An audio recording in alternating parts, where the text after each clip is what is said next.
Okay, so we are on Daf Lamed and Aleph, and we're continuing the sugya of what we call the discussion about Litzarcho and Litzarcha. In other words, if you have an item that you found, and in order to maintain it, you have to do something to it periodically. But by doing it periodically, whatever you're doing, you also personally may gain some benefits. In other words, we said, for instance, if you found a shirt or some kind of a item of clothing, which has to be unfurled or has to be shaken, and at the same time, it can, or maybe a better example, you found a carpet, which has to be unfurled or shaken, but at the same time, if you stretch it out in your house, it makes your house look nicer. If people come in, they say, oh, what a nice carpet. So there is some personal benefit or gain, if you will, for having it sit in your house, even though it's needed for the object itself. So there is a discussion in the Gemara here as to whether or not Litzarcho and Litzarcha is permissible. So the Gemara went through one circumstance to try to draw a parallel. The Gemara said, no, you can't draw a parallel. And we started the second Toshma, which would be about maybe a dozen or so lines from the top. Just to review it quickly, because we're going to get into that subject right now. Toshma, if you remember, Hichnisa Lerivka Vidasha Tishera, Shil Shetinik Vitidish Psula. Remember, we said that if someone had a very young calf that required to be yonik, to be suckled by its mother, and you attached it to the mother and say several other animals as they were threshing. In other words, they're walking around in this little threshing stall, and this young calf is walking along with them, but it's suckling from the mother. So that's a perfect case of Litzarcho and Litzarcha, because it needs to be by the mother, but at the same time, you may perhaps be getting some benefit because by walking around with the other animals, it's actually threshing. So now, what was that case about? That case was about an Egla Arufa. Egla Arufa, we said, was an animal that had to be sacrificed when someone was killed, died, or was killed between two cities, and you don't know where he came from. So both cities are technically mechuyev, so you do a measurement, an exact measurement, and the city that's closer to the mess has to bring an egla arufa. What's an egla arufa? It's basically an unblemished calf that has never had a yoke or has never been worked, and the Gemara will compare it to the same characteristics of a paraduma, by the way, because paraduma is the same thing. A paraduma can only be used and sacrificed if it is totally unblemished and never used for work.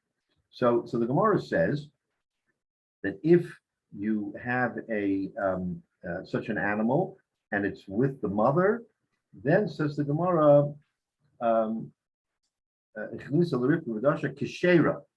it's still kosher for an egla arufa because it's not considered work. However, if you insert it into the grouping of animals with the intent of having it actually thresh, then psula. Then it's possible. Says the Gemara, we have a beferish araya that if you're using it for tzarcho and tzarcha, it's possible. Because here he took that animal and he attached it to the other animals with the idea that it would walk around. And yet we see that it's possible that you can no longer use it for an egla rufa, so that should be the raya. That's what we sort of left off last week. And so the Gemara answers, no, you can't compare. Maybe tzarcha and tzarcha is actually okay. Shani hosam the omakra asher lo uvad bo. You may not work it mikol makom in any way, mikol makom. In other words, And this is where we're going to get into this discussion today. What is Mikol Makom? But so he says you can't compare. Maybe Litzorcha is really okay. But the reason why you can't do it by that case is because it says you cannot have it work. Mikol Makom. Okay.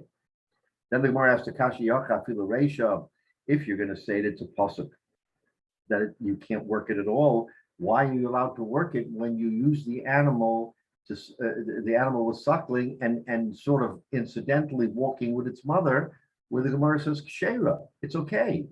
You haven't violated the principles of work for an egla rufa if it really was suckling and you didn't and it happened to be stepping on on the threshing floor. No big deal. So what's the answer to that? So here we get into the subject we have to talk about. It is holodamya elalahai ditnan. This brisa that we've been quoting, this Tashma, is only comparable to what we learned in the Mishnah, and we're going to now talk about what we learned in the Mishnah. And for that, we're going to open the Chumash in a minute. Sheken olo oleo of kishera. The Mishnah says there in Para that if a bird lands on the back of a para aduma, so that Mishnah that's talking about para aduma. But I said before, para aduma and egla rufa are similar in this vein. They both have the same characteristics. Excuse me, Rabbi. Question. A bird that's flying along. And all of a sudden, we see this all the time. If you go out in the country, you see animals, a cow, a bull, and a bird is on its back, or or a couple of birds are on its back, just sitting there sunning themselves. So if you have a bird that's sitting on the back of a paraduma, kshera. What does it mean, kshera?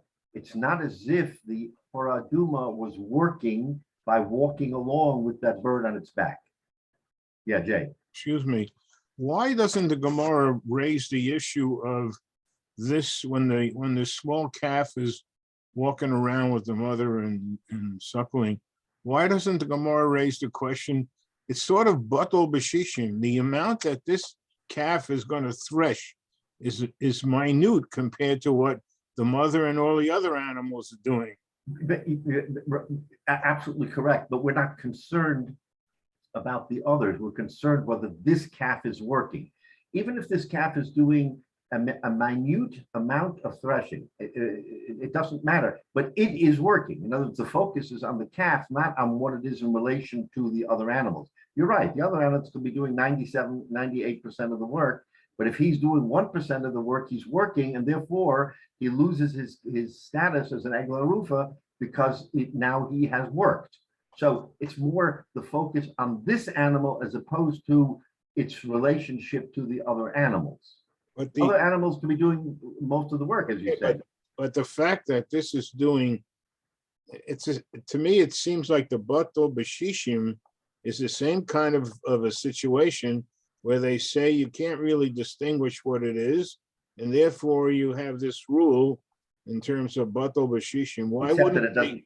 It applies in some cases and not in others. So batal b'shishim doesn't really apply here. It does apply when it comes to certain inyanim of kashrus and other things. Yes, certainly we have that cloud. But now it's just a mashahu.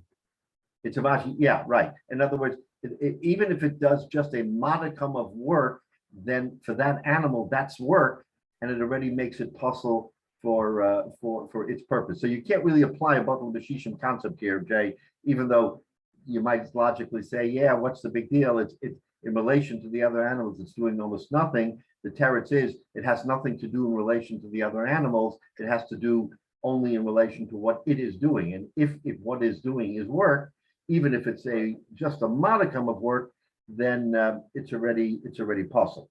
So in other words, so this Mishnah says that if a bird lands on top of an animal, a paraduma, and the paraduma starts walking, then that's not work. It's not carrying the animal. That's the Mishnah. However, Ola Olea Zohar, if it is, let's say it's a mating season and the bull mounts the paraduma, psula. That, and we'll understand in a minute from Rashi. Psula says Rashi, Shenema Ashelo Olo Oleo Ol, that no yoke should be on it. Vitanya Ol Ainli Ela Ol, and the Gemara there in Sota says, I'm looking at Rashi, that an ol, a yoke, is not necessarily a yoke. Masechta Sota, V'hayach Nisa, the Rivka V'dasha, the Lonicha Bar Damya, the Shachan Alea Ov. Okay, so what we learned from this is that that's considered labor. That's considered labor. That if it was engaged in the mating with another animal, with a bull, then that's considered work, and therefore the para aduma it's no longer classified as a para aduma. That's what that Mishnah says. Okay, so we have this Mishnah. We're going to try to extrapolate from that Mishnah and try to understand our brisa, the brisa we just said before about letzorcha with regard to the animal that's threshing. So there has to be a certain amount of intentionality. I mean, it can't be, for example, if the cow breaks free from the rest of the team and happens to incidentally thresh something in the field, that wouldn't apply either, because there's no intentionality involved on the part of the owner. Okay, so you're going down a path that I want you to hold that thought, because that's the path we're now going to discuss as to how you actually define whether it's doing malacha or not. Okay, so that's a good point. So let's just hold it. So, frek the Gemara, my timer. What's the reason that if the bird lands on it and it walks, it's not work? But if it mates with an animal, it is work, my tama. So now the underlying reason for that, Rav Papa.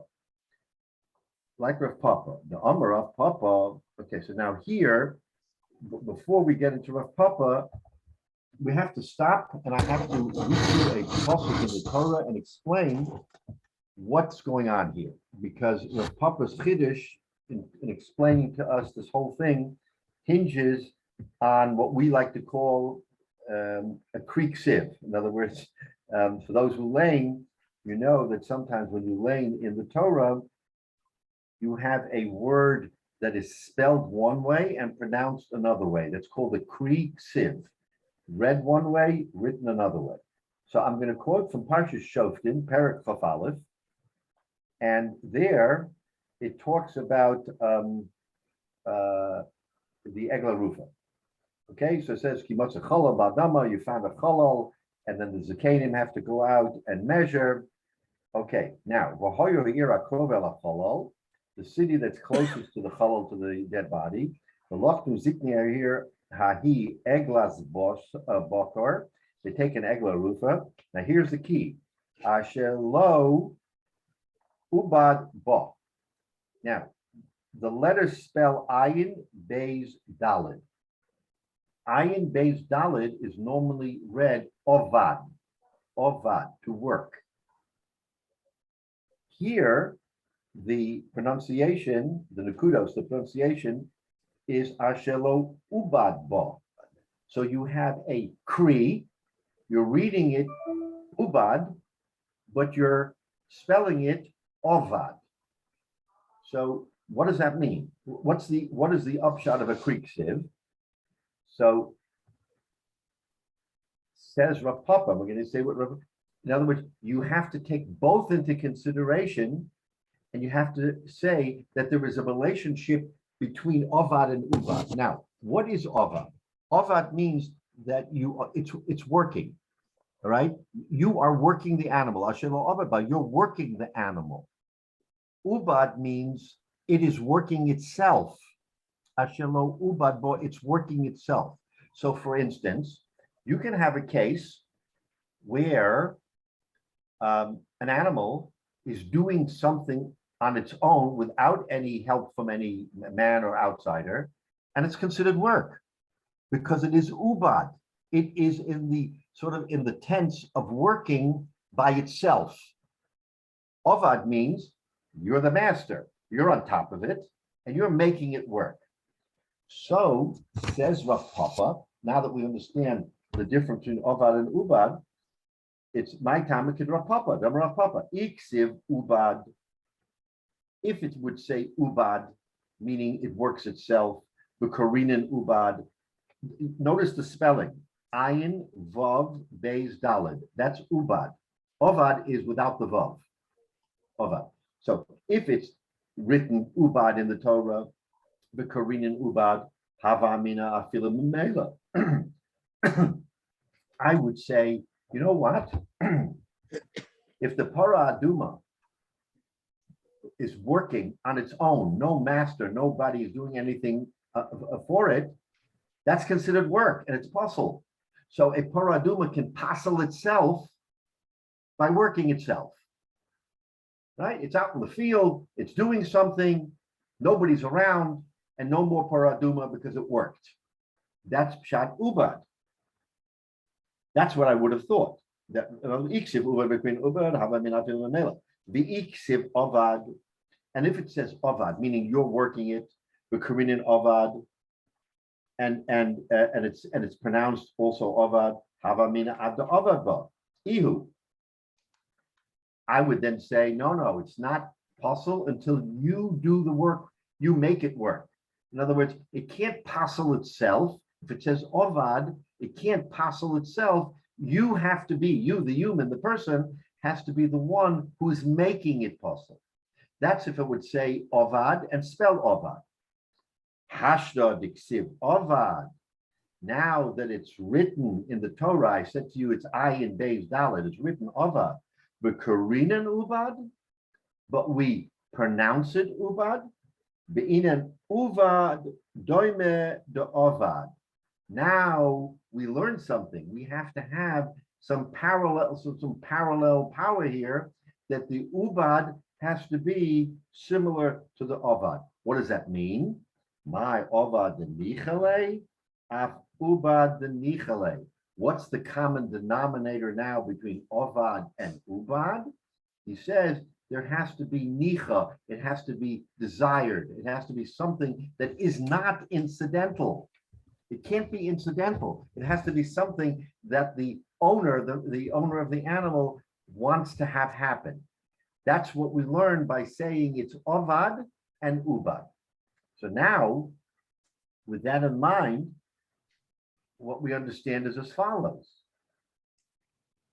A Para Aduma that's standing there and have a bird fall on its back or fly on its back, and then the Para Aduma starts walking with the bird, is that something the owner cares about?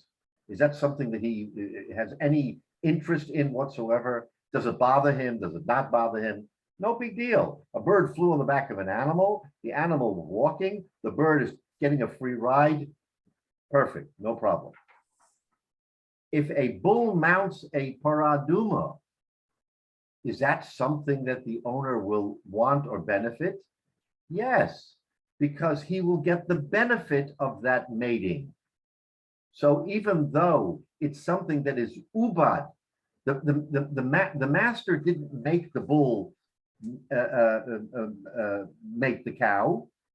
They were out in the field having a good time, and all of a sudden the bull mounts the animal, and that's it. But since the master is the beneficiary of that mating, even though it's Ubad, it still violates the animal and makes him no longer a Para Aduma. Does that make sense? In other words, you have to look at it in its totality. Because of the lashon of the pasuk, Ovad, Ubad, and the way the Torah wants us to understand each one of those words, we have to come to a conclusion that if Ovad, if it says and reads Ovad, it's one thing. If it says and reads Ubad, it's something else. But if it's a Greek sieve, then there has to be something that is crossing over. What crosses over by Ovad and Ubad if it's a Greek sieve? Says Rav Papa, what crosses over is that the the ubad has to be like the ovad, just like a person who will de jure, let's say, he'll actually go ahead and do something that will benefit him. That clearly violates, the animal, and it's no longer paraduma. The same is true if the animal by itself does something, which you have no control over what an animal does. But if the animal does something that will benefit the master, then that's considered as if the master not did it, but wants it. And therefore, it no longer can be classified as a para aduma. And by the way, when I'm talking about para aduma in Akamara, it means, of course, the same with Egla Arufa, because we're saying that the principles of working and in other words, the principles of taking it out of its class of Egla Arufa is the same as para aduma. So that's his pshat here, and that's why he says. So really, we can't bring a raya l'tzarcha because maybe that's okay. But the reason why it's not okay here is because of this whole drash that we have with ovad and ubad. And therefore, what we're learning here is something very specific to our case. And we can't generalize and say, just like over here, it's l'tzarcha and it's okay. Therefore, every case should be that way. Can't do it. Cannot do it. Why? Because it's very specific to our situation here with the paraduma or with the egla arufa.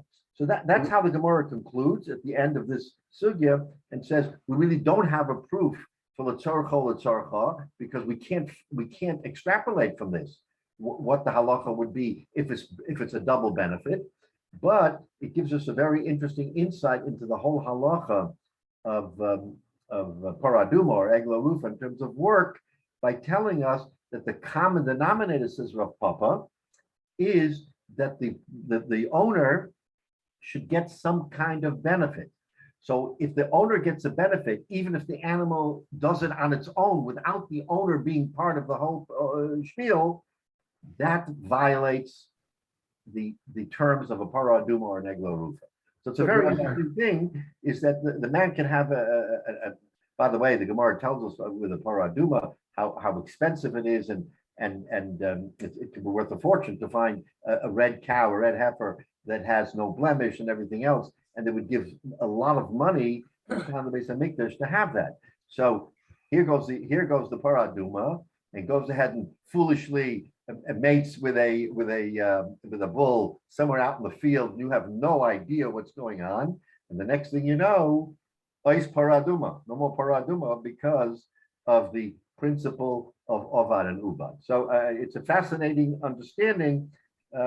Again, the upshot for our Gemara is we don't bring a raya l'tzarcha, but in and of itself, this Gemara has a very, very intriguing characteristic. So we have to keep that in mind. So even though the pasuk itself in Devarim says all, there has to be an all involved. That's not to be taken literally. It's not taken. All means a yoke, right? Yeah. It's not taken literally. It means something that is like a yoke. If you put a yoke on, then you physically put a yoke on. But if it does something that would be akin to what a yoke does, what does a yoke do? It makes you work, right? So, but it's interesting that the mating is considered work. In other words, why is it work? It's work because the owner benefits from it. That's the key. The key is when the owner is benefiting, that's considered yoke. That's considered work. Yeah. Rabbi, a systemic question on the teaching of Rav Papa. By the time of Rav Papa, of course, there was no Egla Rufa happening. Was he bringing down a teaching of how the Creek Sea was expounded at the time there was an Egla Rufa? Exactly. Yes. Right. He's giving an understanding of how they defined it then and what was an Egla Rufa and what was not an Egla Rufa. Exactly. Yeah.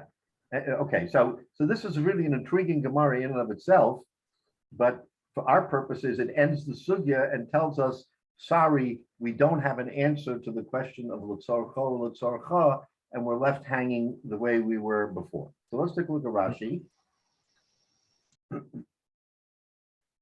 Again, so and as to the question of our brisa, which had to do with the baby calf that was suckling, so there too, what we say is that there is no benefit. Here's the key: there's no benefit to the owner by having that little calf walk along with its mother suckling, even if it's, so to speak, threshing. To your point, Jay, he doesn't care. He doesn't need it. Yeah, sure, it's stepping on the wheat, and it's separating the wheat from the chaff. Okay, fine, all good. But it has nothing to do with that. It has to do with, what does the owner want? What does he benefit? He's not benefiting it because he's got 3 other cows or 3 other animals hooked up to the same plow or the same yoke, and they're threshing. So the whole question that you raised about the Shishim, it doesn't matter if he does 1/10, 1/15, or 1/100th. The owner has no interest in that. All he wants is that that animal should suckle its mother, so it should, become a strong animal. So since it has to do with his desire, what he wants, it doesn't matter. But when he says, "Oh, I'm taking this baby cat and I want him to walk with his mother because I want him to thresh," then the owner is saying, "I want to have a benefit. And once I have a benefit, no more egla arufa. It can no longer, because it's considered work." So work is, I guess we can say, work is in the mind of the beholder, of the person who's making the charge here. If he doesn't consider it work because it's no benefit to him, then it's not considered work. Now that's different, of course, than physically putting out a yoke, where you've now physically shown that this animal is no longer pure. That's a different thing. But we're talking about where there's no yoke, there's no physical expression which would violate the egla rufa, but it's more like the work aspect. Okay, so Rashi, we said last week, okay, we're by Chnisa Rivka, Egla Rufa Koi, he's talking about Egla Rufa, and Rivka is Kufli Blaz, okay, Shvedvakim Shloisha Behemoth, so Arba, you would tie together 3 or 4 animals, the Sovereign, in their yoke, Zu Etzel Zu, Vedashim Hadisha. So they all walk around together, they're hooked up together. Kishera, whole of them is scaven now. When we repeat this Rashi after what we said today, makes sense. He didn't have intention, kavana, iskaven. He didn't have intention for it to thresh. Now we understand what intention means, because the owner has to benefit from it. He has no benefit. He has no intention that animal should be threshing for him. For all he cares, that animal could be floating on air. The important thing is that it's suckling. If agav urcha, coincidentally, it happens to be stepping on the threshing floor, there's no kavana, there's no niskavik. In bishvil shetinik v'tidish, shahoisha ima this dasha. It's the mother was threshing. The hiknas es habas l'sham shetinik v'af niskavik shechodesh psula. Here, there was direct intention in the second case that it should thresh. It wasn't accidental or sort of an afterthought. He wanted it to thresh. So now we're talking about kavana, and we said that that's what ovad is. Ovad means that he benefits directly from it. If he benefits from it, then of course makes it possible. Aholo domya terutzahi. He wants to give the answer, and he's saying it's compared to our Mishnah, which we talked about. So now we're flip-flopping to paraduma, but we said that the principles and the characteristics are the same. So even though we were talking about Egla Rufa and the proof from the Mishnah is from paraduma, for this purpose, they are the same. Okay? If it was mounted by a zachar, shenema hashelo olo oleo ol. So this goes to your point that it says no yoke should come on it. But Tanya, ol Ainli ella ol, and we say, no, we don't literally mean a yoke. We don't literally mean it has to be a yoke. Masechta Sota. It can be something that's similar to a yoke in terms of its characteristic. But if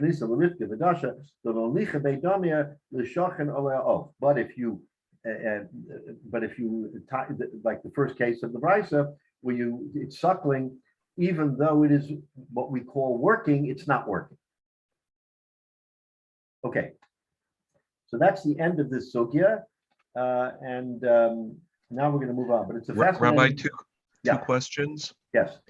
I don't understand if you're talking about paraduma or something that has the potential to be one. To me, the value is greater to the owner to have it than to have the animal mounted and the benefit of a potential offspring. So that would be something I would say diminishes the value, the ownership value of the animal by having it mounted. So to say that that is work in this case actually means that the owner is losing value.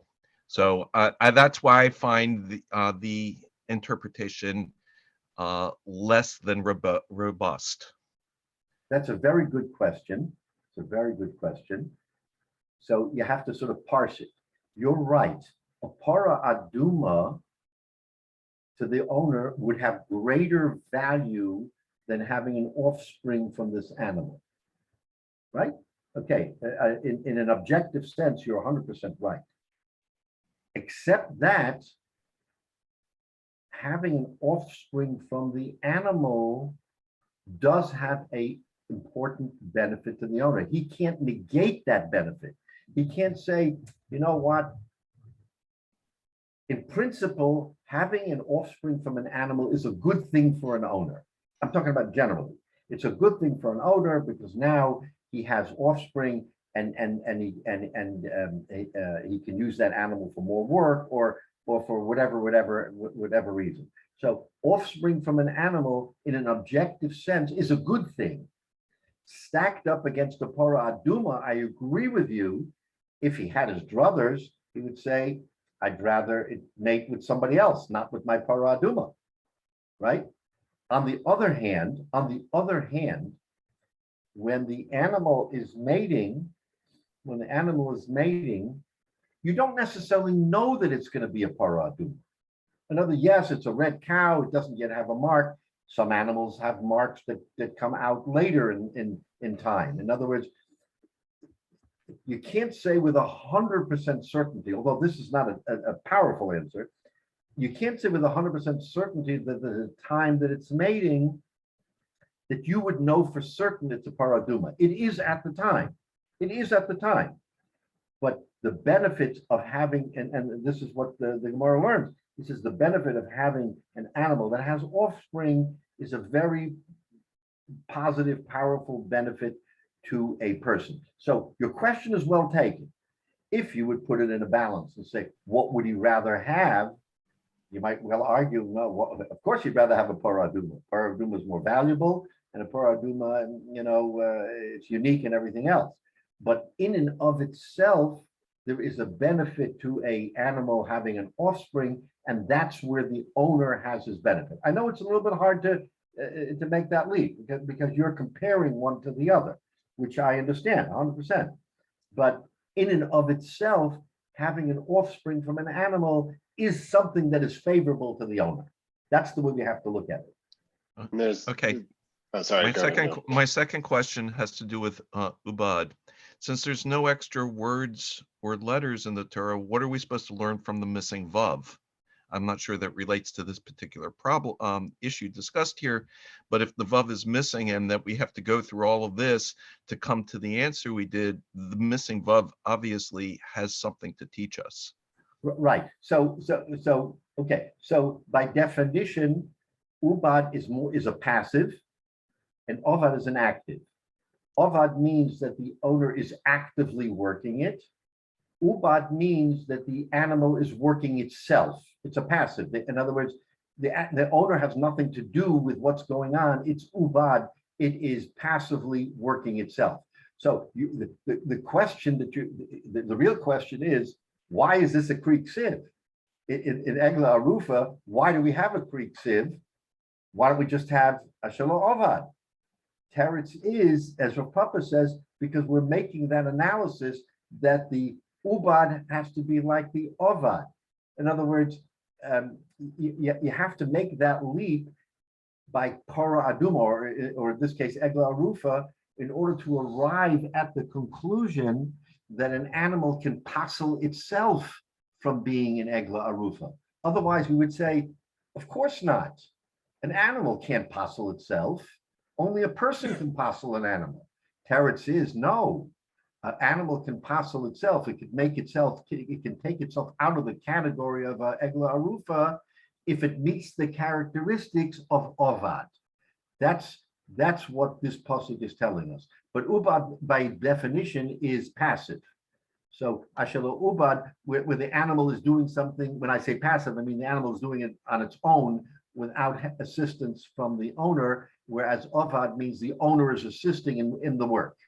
That's the Then you can use the same argument with the heifer and the bull mounting the heifer. The argument would be the same, that it's being done by the animal and it's being passeled by the animal without any input from the human. And that's why he says it's a creek sieve, because if not for the creek sieve, I would think that if the animal did it itself, it would not take itself out of the category of Egla Rufa because there was no, quote, work done.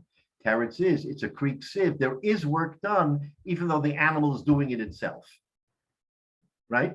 Okay, good. Yeah, go ahead, Jay. Yeah, no, I'm actually piggybacking on what Joe was talking about.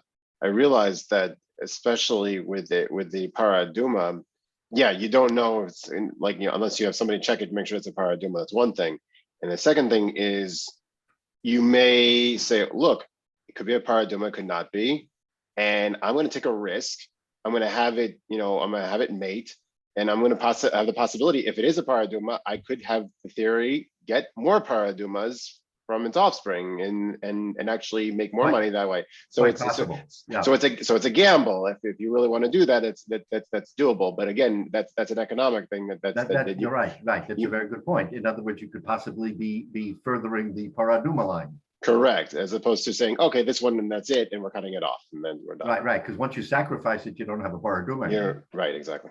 Right. No, that's a good point. It's a very good point. Yeah. Would be an interesting contemporary halacha as to whether a cloned para aduma is okay. There was a piece on CNBC this week about how a lot of wealthy people are cloning their dogs and cats. So yeah.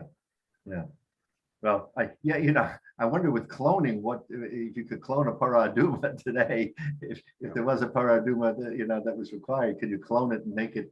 And would that be considered a real paraduma? That's what I'm wondering. Up the halacha, right. We can only speculate because we don't need a paraduma or egla rufa for that matter. But it's a good speculation. Okay, so now we're going to move on to the next part of the Mishnah. Okay, the Mishnah still goes on, and remember, this Mishnah is talking about finding different types of items and what responsibility the finder has to either safeguard or maintain them for the owner. So the next section, starting with the two dots, says, Tana Rabbanon, says, Rabbanon learn, Hamotzi Kli Eitz Mishtamish Behem, Bishvil Shlo Yarkavu. If someone finds a wooden item, a wooden kli, whatever, something made out of wood, which we know can rot and decay, so you have to use them in order for it not to, the wood not to sort of decay. So I guess if you use it, the wood still remains moist and active, and therefore you're not spoiling it. Remember, the whole point is, what is the finder doing to help preserve it for the owner? So he's saying you're allowed to use it because it shouldn't rot. Klina choshesh, if it's a copper item, nishtamish behem bechamin, you can use it for warm items, avlo al yedei or, but not directly on the fire. If they shemashchikan, because it blackens and it deteriorates either the value or the purpose of the kli nefoshes. So you can use it, but make sure you don't abuse it by putting it directly on the fire. Kli kasef. What about kli kasef? Silver. Mishtamish behem bitzonon. You can use it for cold, avalo b'chamen, but not for warm. Same thing, because in other words, the properties of silver would be such that if it would be used for something warm, it would degrade the silver, and you can't use it.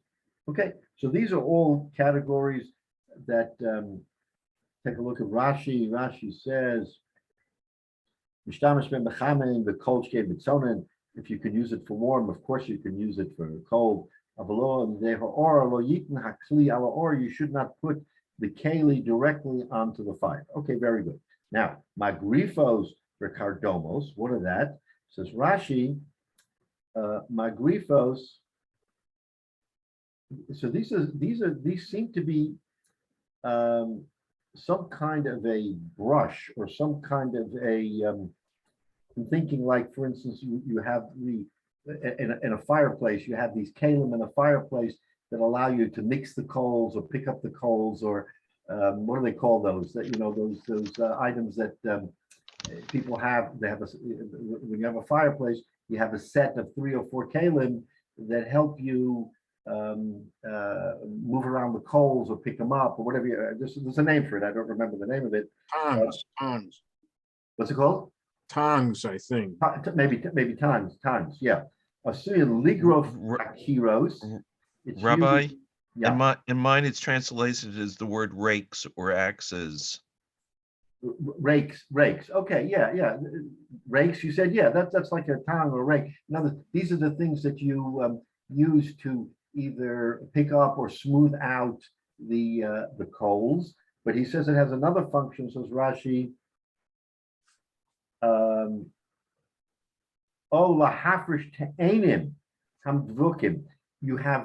If you have figs that are stuck together and you can't pull them apart, then you take this kli and you pull apart the fruit. In other words, let's say it's very sticky, right? They're very sticky fruit. You can't do it with your hand. You take this kli and you sort of grab onto one of them and pull it apart. So you're able to pull it apart. In any event, it doesn't matter. These are kalim that are used. They're functionally used for these purposes. Magrifos and kardomos. So mishtamish behen barach. You can use it for soft things, says the Gemara, avolo bakasha, but not for hard things. In other words, you shouldn't use it for something that is like so hard, like a rock, that it might break the kli, right? Because if it's that hard and you want to pull something apart, instead of pulling it apart, you might break the kli. So you have to be mindful of that, since you're guarding the kli, that you not do it for something that will do damage.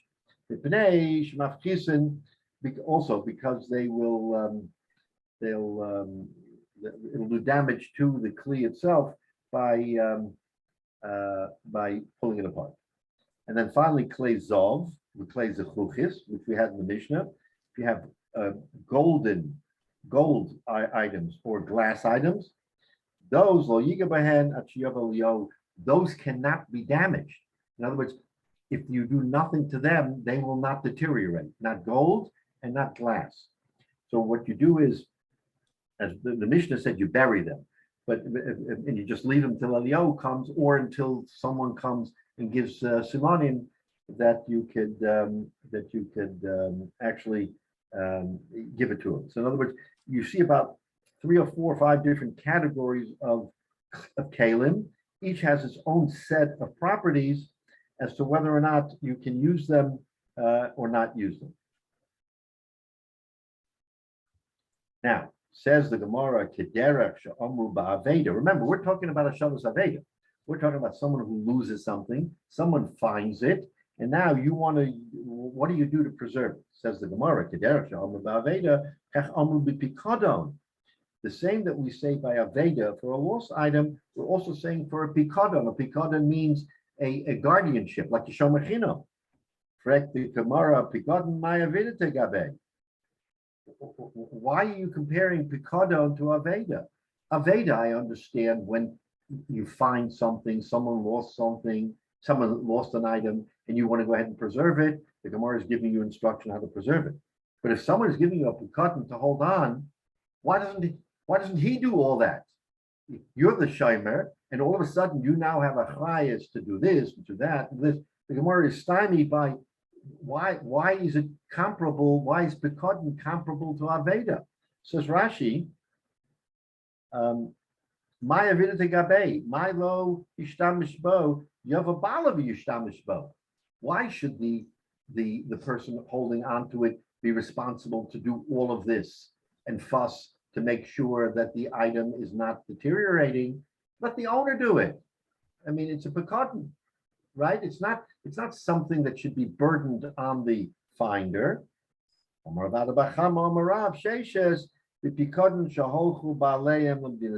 Okay, so it's kind of a a lukewarm answer that he couldn't do it because he gave it to him to hold, and then he went overseas, so he's not around.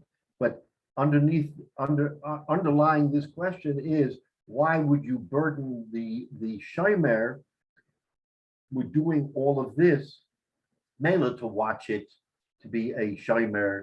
Okay, I get it. You want him to guard it, but to be a guardian and then to be a chroi for all of these things is a little much. So the Gemara says, no, it's not a question that we worry about because it's really he's not around. It's kind of like an Aveda because he went overseas and therefore he's not available. Okay, fine, answer the Gemara. Now, we come to the last, one of the last sections of the Mishnah. Remember we said that if a Hoshev Teshiveh, right, you have to return it, the Hisalamta, and you can't shut your eyes from it, meaning that you can't walk by as if it wasn't there. The Gemara says the Mishnah, there's an exception by a distinguished individual who walks by and it doesn't pass. It's not appropriate for him to bend down and pick it up. And the Mishnah says, not only that, he wouldn't pick up his own chayfetz. In other words, if he dropped something, he wouldn't pick it up either because it doesn't pass for him, right? You have a Rosh Yeshiva walking along and he drops something, the Rosh Yeshiva isn't going to bend down and pick it up. So too, here, he is exempt from picking something up because of his stature. So, says the Gemara, Motzah stock of Kufa, she ain't darker little, how is lo yitol? He doesn't have to take it. That's what the Mishnah says. Frek the Gemara Menahanamili. How do we know this? How do we know that a distinguished individual is exempt from picking up something which would otherwise be Hashavas Aveda? It's a mitzvah in the Torah. Hashav Teshiveh. You're telling me that there's someone above a mitzvah? That there's someone who doesn't have to do a mitzvah because he's too important? That sounds a little dicey, right? No one is above the mitzvahs. It's a mitzvah in the Torah. Hashav Teshiveh. Why would you pass on a mitzvah?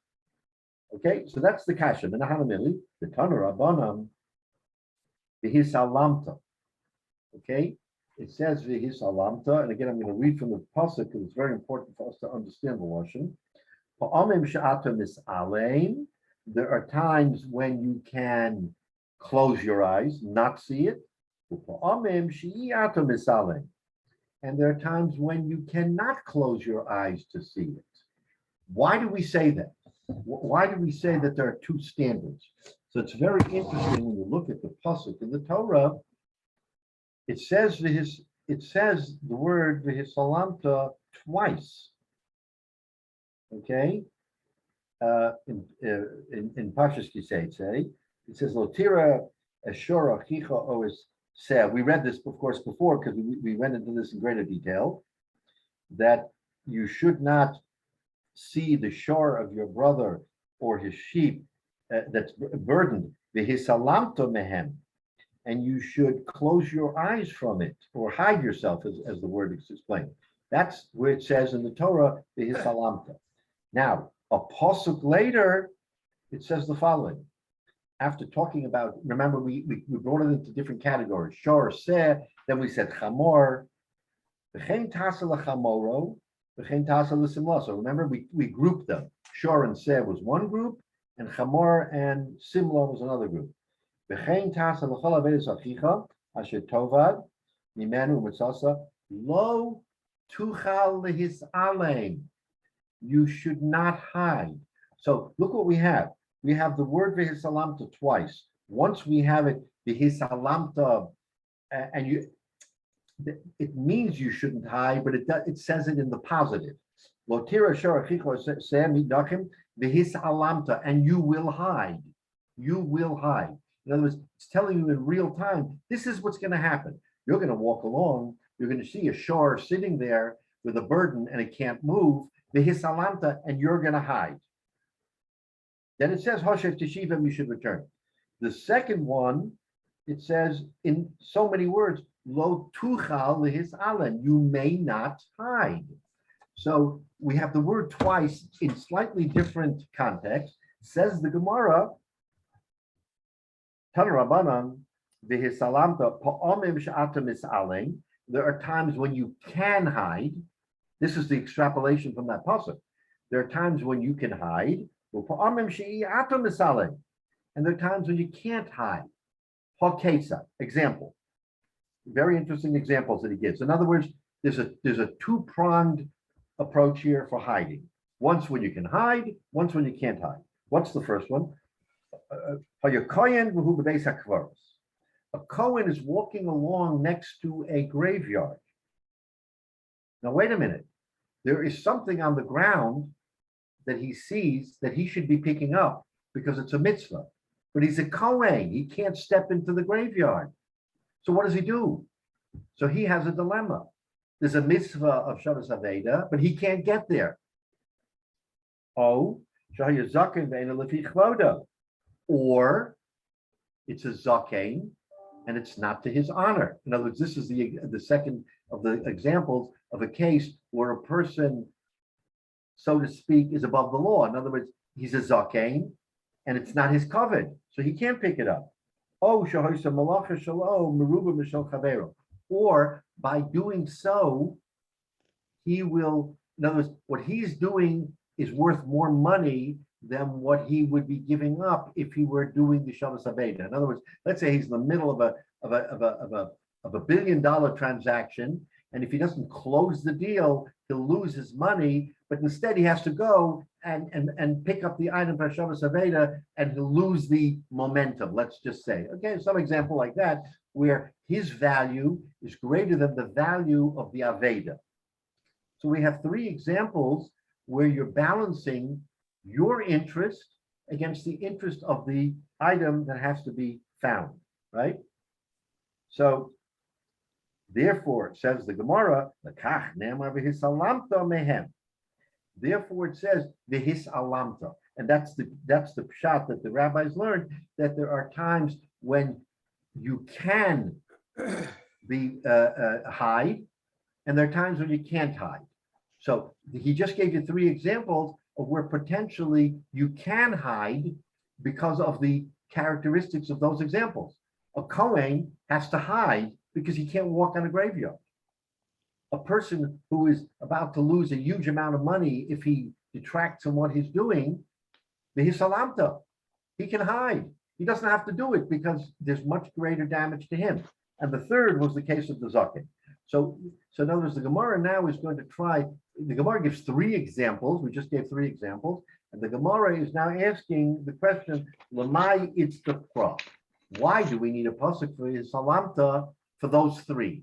And this is where we're going to get into a little bit of a more detailed discussion. I don't know. We have a few more minutes. It's going to take a little bit longer to get it to understand. So basically, what we have is this: the Gemara says, the Torah says the his salamta twice. And we extrapolate from that, what is let's call it a positive to his salamta, you may hide. And why? One is lo tuchal his alen, you may not hide. And the Gemara gives three examples. Now the Gemara is going to say, which of those three examples is what the pasuk is telling us about? Because if there's a pasuk, the pasuk has to match one of those three. And we just gave three examples, and we don't yet know which of those three, or all three maybe, but which of those three does the actual pasuk refer to? Lamai itzrach kra. Ilema lekohen. If you're going to say it's for the case of the kohen, what vihi bebeis hakvaros, pshita. Of course we understand. In other words, you can't say it's because of the case of the kohen and the basic forest for a different reason, because we don't need a pasuk. Why? Hi asay, v'hai lo sasay, v'asay v'lo asay, v'lo asa asay v'dacher, es asay v'lo sasay. We have a principle in the Torah as follows. When you have a mitzvah sasay, in other words, a positive commandment that you should do, and you stack it up against a lo sasay, a negative, the asay wins out. In other words, asay, the lo sasay, then asay is doche the lo sasay. So if you have a negative commandment and a positive commandment, you should do the positive commandment even though you will technically maybe violate the negative commandment, because the positive commandment is stronger. But we do not say that if you have a positive and it's stacked up against a positive and a negative, that you do the positive. And here, by the basic kvaros, that's exactly what we have. Why? We're going to see that in Rashi a minute. There's a mitzvah that says of Hoshev Teshive, right? But for a Kohen, there is a mitzvah lo saseh of lenefesh lo yitameh, and a mitzvah saseh of kadoshim yiyu. So for a Kohen, violating let's say violating a mace is a positive and a negative. Mitzvah saseh and a mitzvah lo saseh. Here you want to have him do the mitzvah saseh of Hoshev Teshive, but when you stack it up, it's stacked up against a positive and a negative. You can't do that. So because you can't do it, we'll stop with this because it will take longer. Because you can't do it, therefore you don't need a pasuk of a v'hisalamta, because Seichel tells you that you can't have a positive overshadow a positive and a negative. So the case of the Kohen, says the Gemara, cannot be the reason why we need the pasuk, because without the pasuk, we would know that a Kohen can't violate and go into the graveyard and pull out the Metzia to be Mekayim the mitzvah Hoshev Teshive, because by doing so, he's gonna violate a negative and a positive. In other words, he'll have a positive, but he'll violate a negative. Does that make sense? In other words, so there's two things going on here. Number one is a mitzvah Hoshev Teshive. That's a very powerful mitzvah. The Torah tells us that the hisalamta, you should not turn a blind eye to that mitzvah. Wait a minute. And because there's a puzzle. So now we want to understand, the Gemara gave us three examples of a case where you have this conflict. Which one does the pasuk apply to? So we're now going to say it can't apply to the Kohen, because without the pasuk of his halamta, I would have known anyway that a Kohen cannot, that a Kohen does not have to pick it up, because by picking it up, he's violating something else. He's violating mitzvah saseh against the mitzvah saseh and lo saseh. Yes. So to put it another way, can we say that the two mitzvot saseh on each side cancel each other out, and you're left with the lo saseh? So to speak, yes. So to speak, yes. I know you're not framing it exactly that way. I'm not framing it that way. But you have two strong mitzvot saseh, so you can't have dachi aseh, asi aseh v'dachi lo saseh, when you have an extra lo saseh attached to the other side. As a practical matter, you're 100% right. That's what's happening. But the principle itself says that one mitzvah saseh cannot be doche a mitzvah aseh and lo saseh, even though it's a lo saseh. But since you have two together, right? Common sense tells you that it's stronger. It's a stronger. That it's stronger. Exactly right. Exactly right. So in other words, so it can't be that. Do we have a few more minutes, or do we have to stop? What does the item say? Do we want to just finish this couple lines? Sure. Okay. Besu, and another reason, lo dechina asura mikame mamona. There's another reason over here by a Kohen that we can't allow it is because we're not docher and iser for money. In other words, the Kohen has an iser that's kosher. It's a non-monetary iser that he's not allowed to be metame.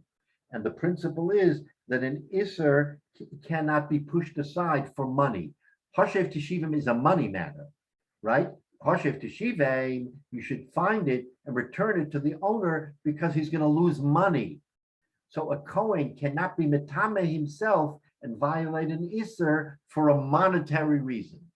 That's the second reason why a Kohen, in other words, without a pasuk, I would know the Kohen can't do it because lo dochinan iser mikame mamona, you don't violate an iser for money. Okay. Now the shalom meruba mishal chavero. What about if my money, the value of what I'm doing is much more valuable than the mitzvah? But Rabbi Yehuda Amarav, that falls into the category of Rabbi Yehuda Amarav. Nafka, very interesting. He says the Rabbi Yehuda Amarav, FS top of Lamed Lamed Amid FS. He says, but lo yeh evyon, that the Torah says that there should not be a evyon, a poor person amongst you. There shouldn't be a poor person amongst you. So we learn out shalcha kodom l'shel kol adam. Very interesting principle that we all should live by. It's very good to do a mitzvah, but you can't do a mitzvah and make yourself and hurt yourself. In other words, sure, you should do a mitzvah, but if you do the mitzvah and you're going to give up a $1 million transaction in order to pick up a Shabbos Aveda, the Torah does not require that of you. It's good that you're a Baal Tzedakah and a Baal Mitzvah, but don't make yourself an Evyon, Shalcha Kodom L'Shel Adam, so-called Adam. So that's the practical reason. Again, we don't need a pasuk to tell us that. There's a practical reason because the Torah says, don't make yourself a poor person. So therefore, that particular situation cannot be the reason for the pasuk. Therefore, we're left with Elazakem and Elifich Vodo. Now we're left with the third category, which is what? Azakem Mipnei Kvodo. Comes the Gemara and tells us that that's the reason for the pasuk. The reason for V'hisalamta is that there is sometimes a hisalamta that you are allowed to violate when there's a zakeh ve'ena lefich vodo. That's why we have to have a pasuk, because without the pasuk, we wouldn't know that a zakeh should be exempt from this. If a person walks along and he sees the Shabbos Aveda, what difference does it make if he's a Rosh Yeshiva or if he's a Bacher or if he's somebody else? You pick it up and you make the mitzvah. Teretz is v'hisalamta, says the pasuk, there is a time when you can hide, meaning you don't have to pick it up, and that's when you're a zakeh and ve'ena lefich vodo. Just look at that. Okay, so we'll stop here. We'll do the Rashis next week. But it's a fascinating discussion of why the Torah tells us v'hisalamta, and if you have a pasuk, then you have to learn it from the pasuk. There are times when there are things you don't need a pasuk for. A Kohen in a graveyard, you don't need a pasuk. A person who is going to give up a load of money to help somebody else for, let's say, a couple pennies, you have to balance. And again, we've seen this so many times that the Gemara and the Torah itself is very practical. We have mitzvahs, but within the mitzvah, you have to have seichel. There are times when it's important to do a mitzvah, always, but there are times when that mitzvah has to take maybe a second seat to something else. And we've seen that time and again. And here, this is one example of that, where in these two cases, the mitzvah, you don't need a pasuk to tell us, but the case of zakeh ve'ena lefich vodo, if you didn't have a pasuk, why would you think that a zakeh shouldn't pick it up? There's no reason for a zakeh not to pick it up. He's like everybody else. He's kind of the mitzvah. Teretz is v'hisalamta, he is allowed to close his eyes if he's a zakeh, and he wouldn't pick up his own chayfetz. He doesn't have to pick up the chayfetz. Okay, so we'll stop here. We'll just do a quick review of the Rashis next week. But again, we finish now we understand why the Mishnah picks this particular example, because this one does require a puzzle for his salat. Quiet. It may be difficult for the Zokain to pick it up at that age. No, but that's a different thing already. If a person has an infirmity and he can't pick it up because he's not well, then the Torah never requires someone to Right. to do that. But here we're talking about a zaken who would normally be able to do it, but because he's a zaken and there's a certain chashivas, then we say that he should not have to be. He shouldn't have to do it. Now, someone else will pick it up. There's no question about it, but he doesn't have to pick it up. Yeah. Sure. Right, very good. So we have a couple of very interesting Gemaras today, and Yeah. we'll pick it up next week from Laman Amid Beis. Yeah. Shkaya.